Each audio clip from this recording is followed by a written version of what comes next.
Say hello to Austin Price, who covers Tennessee football and football recruiting at Volquest. He joins us every week thanks to Colossal Productions. Austin, thanks for the time. Everything's not finished today with Tennessee, but what stands out about what Tennessee has done so far? Catch us up with some of the news today after hearing and talking to Josh Heupel about an hour ago. Yeah, I mean, it wasn't even an hour ago. I mean, Josh Heupel's a guy that's pretty excited about his signing class, obviously with some late news on this Wednesday. And there'll be a few more announcements to come over the next hour or two. But Legend Bay flipping back from Ohio State, that's something Tennessee's been working on for about 3 weeks. I mean, they never kind of quit, recruiting him. But, I mean, they've really been going all out to try to flip him. They've thought they've had it done a few times. And, every time it would pivot back to Ohio State. And, they just kept working on him. And I do think when Brian Hartline took the South Florida job, that was something that probably hurt Ohio State a little bit. And Tennessee just kind of kept chipping away, got him to delay and not sign, and eventually got him to sign with Tennessee. He signed with them, about 1:15. He sent his papers in. So all pretty fresh, and he's out for a late lunch with his family after signing with Tennessee. Where do you think Tennessee will turn to address the secondary? Portal, freshman, what's going to be the game plan there in your opinion? It'll be portal. I mean, you're not going to rely on true freshmen. That's not to say that somebody can't come in here and do a good enough job to be a factor like Ty Redmond did this past year, but you're gonna address it in the portal, especially at safety. Obviously, if things work out, you get Ricky Gibson back and you got Ty Redmond back. You really need a nickel and you need some safety help, and I think that's where they would go portal for. Any way you can prepare for an injury like it happened this year. So, do you build depth behind guys in the secondary to prevent kind of the bottom falling out just in case somebody gets hurt, or are you kind of strapped from a financial standpoint to where you can't pay that many guys in the secondary? I obviously don't know the financial side of things like that as far as like knowing how much you have or don't have. Mm-hmm. But, yeah, I mean, in a perfect world, you'd love to build a little depth there.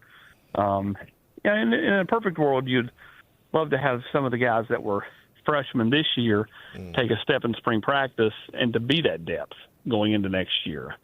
And, maybe that's where we get to with Tennessee, this spring. So ultimately, I think you just want to fill out your starting spots and kind of go from there and see what happens. We're talking to Austin Price of Volquest.com. He joins us weekly thanks to Colossal Productions, online, colossalproductions.com. On Saturday after Tennessee's loss to Vanderbilt, Josh Heupel was asked about the defensive side, and he talked about evaluating every part of the program. That's his job as the head coach. What do you make of that part of the conversation, the defensive staff questions? I know there's some contracts that are up, so that could affect things on both sides of the football, in fact. But as Josh Heupel's evaluating things, there's a question about Tim Banks, the defensive staff itself. How do you think that's going to look as Josh Heupel evaluates that post-signing day getting today wrapped up? Yeah, I think he's got to look in the mirror and decide what he wants to do with his staff. And that's what you do over the next 7 days or so, in my opinion. If you're making changes, you got to make them. And you have to be swift in your hires, or at least, pretty swift. You can't roll into the portal, which opens right after the first of the year, and have, 2 or 3 assistant coaching spots vacant, and that causes you to lose part of your roster because they're not sure who's going to be their coach. So I think the next 25 days is going to prove to be super pivotal for Josh Heupel. And of course, you have the holidays and a bowl game wrapped around some of that. So I'm not sure how much sleep he's going to get over the next month. But if he's going to make changes, those have got to come pretty quick, and he's got to get their replacements hired pretty quick as well. But again, to this point, right now, you've got most everybody on a returning contract except for a couple of coaches, and a guy like Kelsey Pope, whose contract is expiring. Tennessee's really feverishly working to get him a new deal. completed and get him under contract for the next couple of years. Yeah. He deserves the brink truck with how he's recruited for the staff over the last couple of years. Been hearing Joey Halsley's name tied to some jobs out there. He's an assistant coach where his contract is expiring.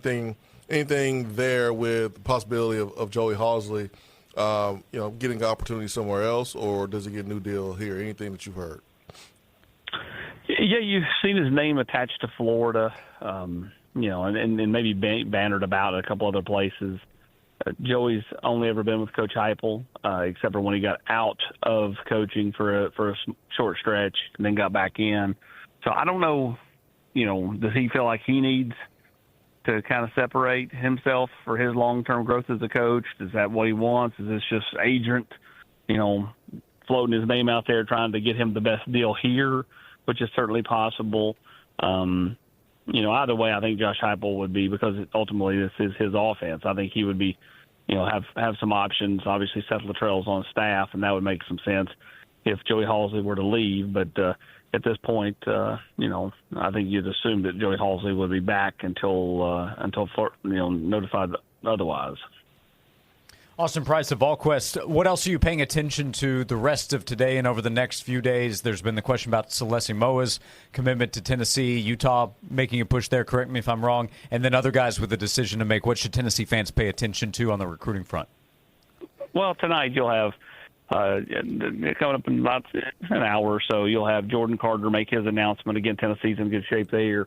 J.J. Finch will announce later tonight the Alabama commit to, no one expects him to be at Alabama at this point. He'll make his announcement. Tennessee looks like they're in good shape there.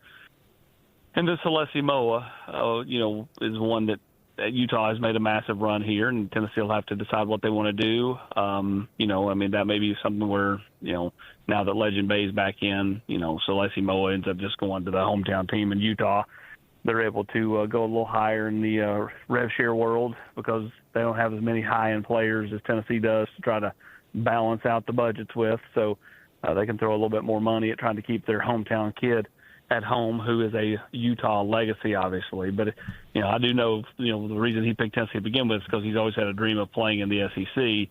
But has Utah just come in over the top with so much in rev share NIL money that it just doesn't make sense for him to not go to Utah. If he were to come to Tennessee, what position would he be playing starting off? Well, he's been recruited by Kelsey Pope, so he'd start out at wide receiver. You could make a case that he's probably a better safety, but, everybody likes the ball in their hands compared to playing defense, or at least most do. You wide receivers, Jason Swain, always wanting the football. You go over to defense, just take it yourself.